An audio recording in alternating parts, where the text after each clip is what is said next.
വിപണി കണ്ടെത്താൻ കഴിയാതെ പനത്തടി പഞ്ചായത്തിലെ കുടുംബശ്രീ സംരംഭകർ ഗുണമേന്മയുള്ള ഭക്ഷ്യ ഉൽപ്പന്നങ്ങൾ ആവശ്യക്കാരിലേക്ക് എത്തിക്കാൻ കഴിയാതെ പ്രയാസം നേരിടുകയാണ് ഇവർ. ഏറ്റവും വിലക്കുറവിൽ ഏറ്റവും മികച്ച ഫർണിച്ചർ ഉൽപ്പന്നങ്ങൾ സ്വന്തമാക്കുവാൻ നാലപ്പാട് ഇന്റീരിയേഴ്സിൽ തന്നെ വരണം. Nalappad interiors, opposite KOL hospital, Nullippady, Kasaragod. നൂറ്റാണ്ട് പിന്നിടുമ്പോൾ കുടുംബശ്രീ ലക്ഷ്യം വെക്കുന്നത് ദാരിദ്ര്യ നിർമ്മാർജ്ജനം എന്നതിൽ നിന്ന് വരുമാന വർധനയിലേക്കാണ്. അടുത്ത 25 കൊല്ലം കൊണ്ട് കേരളത്തെ ഉയർന്ന വരുമാനമുള്ള സമൂഹങ്ങളുടെ നിരയിലേക്ക് എത്തിക്കുന്നതിനാണ് സംസ്ഥാന സർക്കാർ പരിശ്രമിക്കുന്നത്. എന്നാൽ ജില്ലയുടെ മലയോര മേഖലയിലെ കുടുംബശ്രീ സംരംഭകർ ഇന്ന് വലിയ പ്രതിസന്ധിയിലാണ്. പനത്തടി ഗ്രാമപഞ്ചായത്തിലെ കുടുംബശ്രീ മുഖാന്തരം വനിതകൾക്ക് സംരംഭം തുടങ്ങുന്നതിനുള്ള പരിശീലന ക്ലാസ് സംഘടിപ്പിച്ചിരുന്നു. ഈ ക്ലാസ്സിൽ പങ്കെടുത്തവരിൽ മിക്കവരും സംരംഭം തുടങ്ങാനുള്ള തീരുമാനത്തിൽ നിന്നും പിന്മാറുകയായിരുന്നു. എന്നാൽ വത്സലകുമാരി, ശ്രീജ രാജേഷ്, സുബി, മഞ്ജുള, സുലോചന എന്നിവർ ആഗ്രഹത്തെ നെഞ്ചോട് ചേർത്ത് മുന്നോട്ടു പോവുകയായിരുന്നു. പരപ്പ ബ്ലോക്ക് പഞ്ചായത്തിന്റെ കീഴിൽ പനത്തടി പഞ്ചായത്തിൽ പ്രവർത്തിക്കുന്ന വനിതാ കാർഷികോൽപ്പന്ന സംഭരണ വിപണന കേന്ദ്രത്തിൽ 3 ലക്ഷം രൂപ വായ്പയെടുത്താണ് സംരംഭത്തിന് തുടക്കമിട്ടത്. വെളിച്ചെണ്ണ, മുളകുപൊടി, അച്ചാർപ്പൊടി, ഗരം മസാല, വിവിധ തരം കറി പൗഡറുകൾ, വിവിധ തരം ചിപ്സുകൾ, ഉണ്ണിയപ്പം, അവലോസുണ്ട, അരിയുണ്ട, പക്കാവട, കുഴലപ്പം തുടങ്ങിയവയാണ് ഉൽപ്പന്നങ്ങൾ. മായം കലർത്താതെയുള്ള ഭക്ഷ്യ ഉൽപ്പന്നങ്ങൾ ആവശ്യക്കാരിലേക്ക് എത്തിക്കുക എന്ന ലക്ഷ്യത്തോടെയാണ് സംരംഭം തുടങ്ങിയതെന്ന് ഇവർ പറയുന്നു.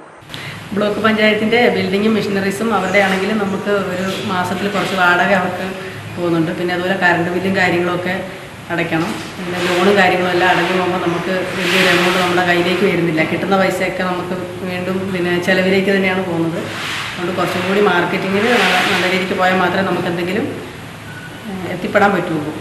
ഗുണമേന്മയുള്ള ഉൽപ്പന്നം കച്ചവടക്കാരിലേക്ക് എത്തിക്കുമ്പോൾ വില കൂടുതലാണെന്ന് പറഞ്ഞ് വാങ്ങാൻ മടി കാണിക്കുന്നുവെന്നാണ് ഇവർ പറയുന്നത്.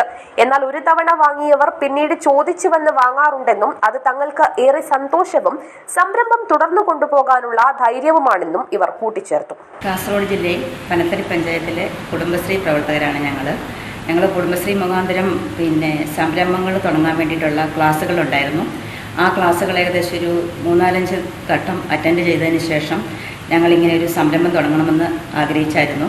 അങ്ങനെ 3-4 വാർഡുകളിലെ ആൾക്കാർ കൂടിയിട്ടാണ് ആദ്യം നമ്മൾ ട്രെയിനിങ്ങിന് പോയത്. ആ ട്രെയിനിങ്ങിൽ 3-ാം ഘട്ടം എത്തിയപ്പോഴും കുറേ ആൾക്കാർ മാറിപ്പോയി. ലാസ്റ്റ് ഞങ്ങൾ 2 വാർഡിൽ നിന്നുള്ള 3 കുടുംബശ്രീയിലെ അംഗങ്ങളാണ് ഇപ്പോൾ ഇവിടെ പ്രവർത്തിക്കുന്നത്.